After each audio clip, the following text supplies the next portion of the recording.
छत्रपती संभाजीनगर येथील आदर्श नागरी सहकारी पतसंस्थेत तब्बल 2000 अब्जचा घोटाळा उघड।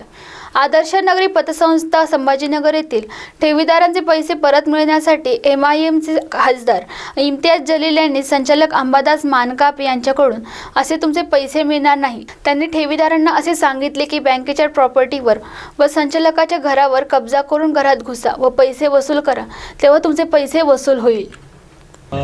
आदर्श नागरिक पत संस्था जो है, इसके कई हजार ठेवीदार हैं। इन लोगों को आमिष दिखाकर, इनको लालच दिखाकर कि हम इतना रिटर्न्स देने वाले हैं, एक एक कर्मचारी के पीछे टारगेट दिया गया था कि तुमने जाकर है तो ये इनके पास से है तो इतने डिपॉजिट्स लेकर आना। वो कर्मचारियों ने लेकर आए।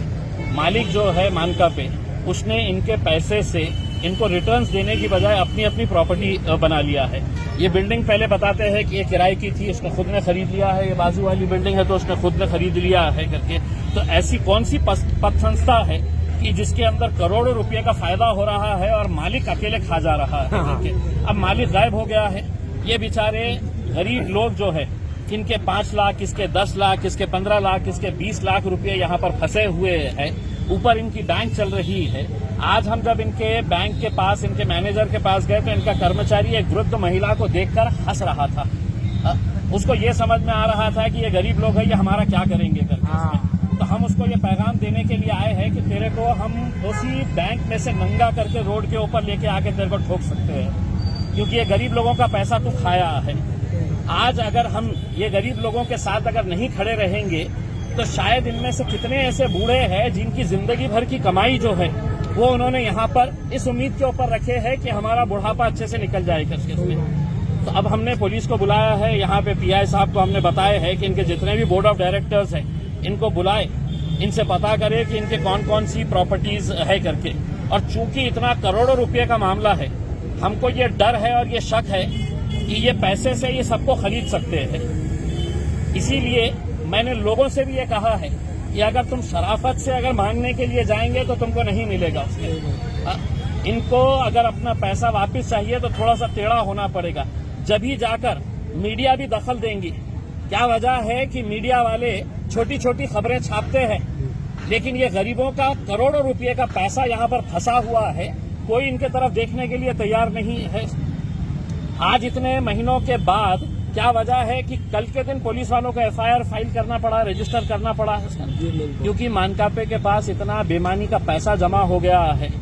वो समझ रहा है कि मैं सबको खरीद सकता हूं पैसे से।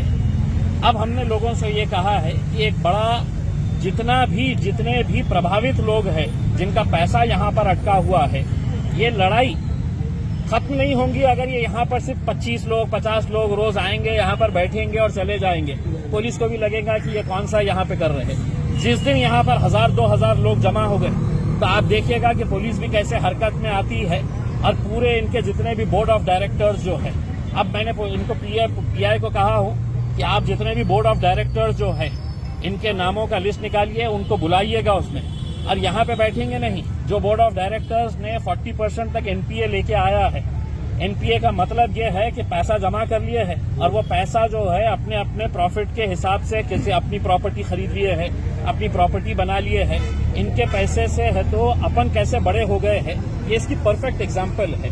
मुझे बहुत ही खराब लगा यहाँ पर कि ऐसे ऐसे बुजुर्ग लोग हैं, ऐसे ऐसे वयोवृद्ध लोग हैं कि जिन्होंने अपनी जिंदगी की पूरी कमाई यहाँ पर लगा दी है उसमें। और मैं नहीं समझता हूँ कि अगर ये लड़ाई अगर पूरी मजबूती के साथ लड़ी जाएगी तो ही इनका पैसा मिलेगा, वरना है तो इनका पैसा मिलने का कोई। मुझे मालूम है, मैंने देश भर के अंदर जितने भी बैंक के और पत संस्था के फ्रॉड्स हुए हैं, फ्रॉड जो धोखाधड़ी हुई है, मैंने बहुत करीब से देखा है। किसी के 25 लाख होते हैं तो उसके हाथ में आखिर में 2 लाख रुपए आते हैं। लेकिन अगर लड़ेंगे अगर पूरी मजबूती के साथ तो कम से कम 25 के नहीं तो हम 15 लाख रुपए तो दिलवाएंगे यहाँ पे, 20 लाख रुपए तो अभी दिलवाएंगे यहाँ पर। इतना तो होना चाहिए इसमें। आज मुझे ये बताइएगा कि ये जो महिला है, ये जो महिला है, ये इसकी जिंदगी भर की कमाई है तो इस पत संस्था के अंदर है। इसके लिए कौन लड़ने वाला है, इसकी उम्र देखिएगा क्या है करके उसमें। अगर यही हालत के अंदर रही तो क्या पुलिस इसकी गारंटी लेने वाली है कि नहीं ये महिला 10 साल तक जिंदा रहेगी करके? आज कितने लोग हैं जो अपनी जान देने के लिए तैयार हो गए क्योंकि उनके पास कुछ रहा ही नहीं है इसमें। तो इसीलिए कल दोपहर में 3 बजे ये जितने भी पद संस्था से प्रभावित लोग हैं जिनका पैसा यहाँ पर अटका हुआ है वो 3 बजे यहाँ पर इकट्ठा होंगे और उनके साथ बैठ के हम पूरा फैसला लेंगे कि अब जो लड़ाई होगी वो आखिरी की लड़ाई होगी। उसके अंदर हम जब लड़ेंगे तो कैसी लड़ाई लड़ेंगे वो भी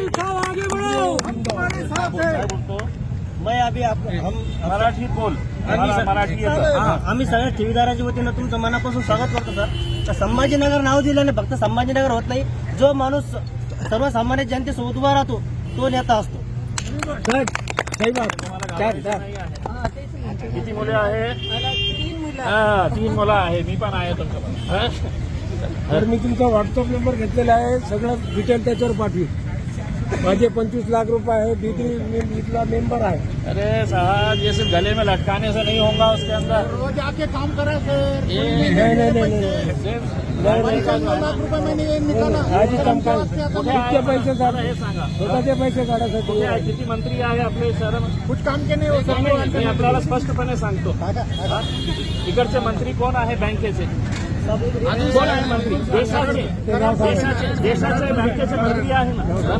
मग हे लोकांनी त्यांना निवडून दिलेले आहे, त्यांची जबाबदारी नाही आहे का? सगळे मिली बघत साहेब. 6 मंत्री का फक्त जीत कापायला आहे का उसमें? बोलवा, त्यांनाही बोलवा. अपन साथ में मिलकर लड़ाई लड़ेंगे.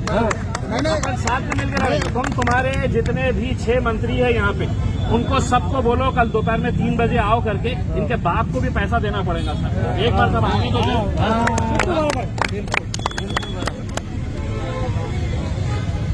शिवाजी नवले, जुमो न्यूज कन्नड.